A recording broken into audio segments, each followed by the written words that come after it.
My voice is my most valuable tool. I use it for everything. I use it for expression and for education and mentorship and offering and the building blocks for connection. So that's my speaking voice and my intention, but it's also my singing voice. It's also when a story song is told. So if a song comes to me and I share that in a circle, then I'm really aware of the story of that song. So I'm aware of how the song came to me, when it came to me, where it came to me. I'm sharing that with the circle. I'm sharing the emotion that was held in that moment. And when I'm singing the vocables, I'm really thinking about the emotion and the place and the gift of the song coming to me, and I'm sharing all of that through my voice. My voice, it's hard to pinpoint because Indigenous voices haven't been so free to express themselves, like my mom and that generation and generations before that. So it's like my voice is like just, I feel like Indigenous voices are just like breaking out of this shell finally of colonialism. And where's my voice? It's coming out of these rocks, coming out of these shells.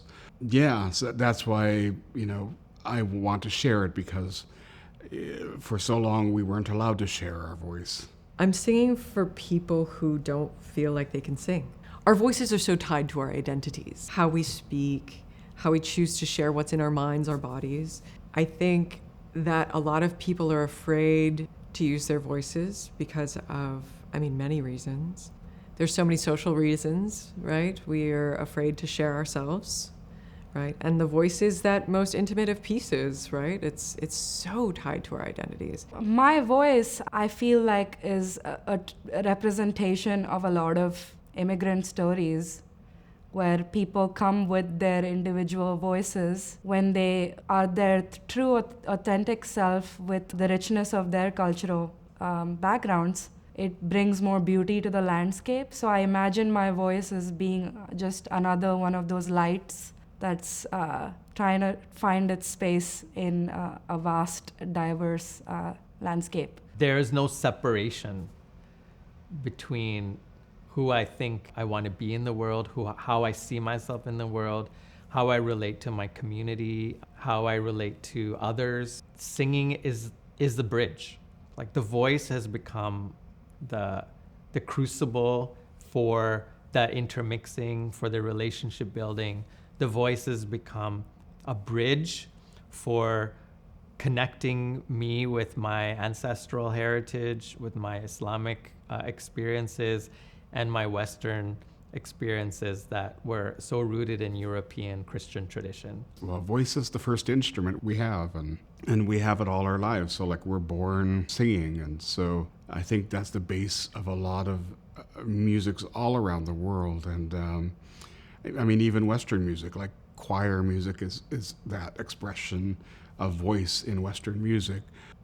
It's unifying for one thing, but it's also very social, and human beings are social creatures. So I think it's a natural thing just to want to sing together. And like in modern day, colonial capitalist society, we aren't given that opportunity, and we're actually discouraged from singing. Like, it's like people, sing on the bus or something, or go sing on one of those shows. It's like, you're judged on your singing, and you're told like, you don't have a good singing voice, so therefore you should not sing. I ask the question, what keeps us from making sound?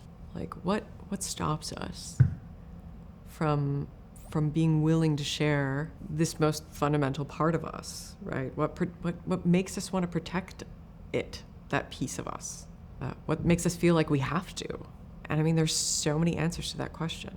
That fear of judgment perpetually. When I was a young child beginning to sing, I was singing for me. And as I got older and learned about performance culture, I was singing for the audience, or singing for the choir director, or singing for my parents who were there at that performance. Spending time with my own traditions, cultural traditions, I'm really singing for my ancestors. I'm really singing to honor the people in the room. And it's less about performance. I'm not thinking about the sound of my voice or the technique that I'm using. I'm really thinking about the intention that I'm holding.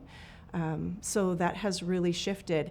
And as I spend more time in these spaces, I'm more aware of how important that is to bring that into other musical spaces. Through music, through the voice, you can hear people's stories. It's more than just lyrics and notes and singing in tune. You can hear a lot of who they are and why they are the way they are, why they sing the way they sing. And for me, voice is an expansive thing. So not only do we literally use it to speak and communicate with each other, I find that it's a very versatile instrument which can be used in a multitude, like loads of ways. I don't think of myself as a person that sings with lyrics. I just think of myself as an instrument that serves with my voice and the way that the music needs. Sometimes I'm a horn. People love it when I sing in my own languages. They hear sounds from other cultures that they may not be exposed to. So in a lot of ways, there's a lot of power in using my voice. For me, the voice has become the pathway for the bridge building to happen, and also the crucible for the mixing of whatever needs to be mixed, that needs to be expressed in the environment that we are now. So many of us feel like we've been silenced one way or another in our lives, right? Especially by, when it comes from authority figures, when it comes from peers, that sits and it keeps us stuck here. And it creates this, this kind of strangling pressure on the folds, on the larynx. Ideology around the throat as the communication center, and that when that energy is stopped, it's devastating. So I wanna help people feel safe in their bodies enough that they can make sound.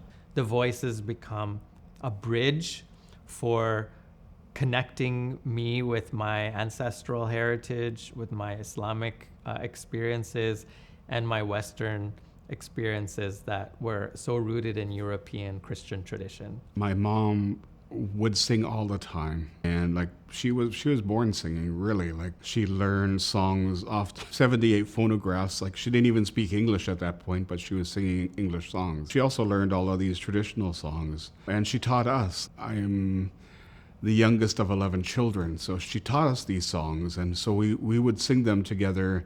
Having my mom teach me all these songs and giving me the opportunity to share with my children and my grandchildren. So, but I mean, also in the community, she said, share these songs, share singing with everybody. So that's my role.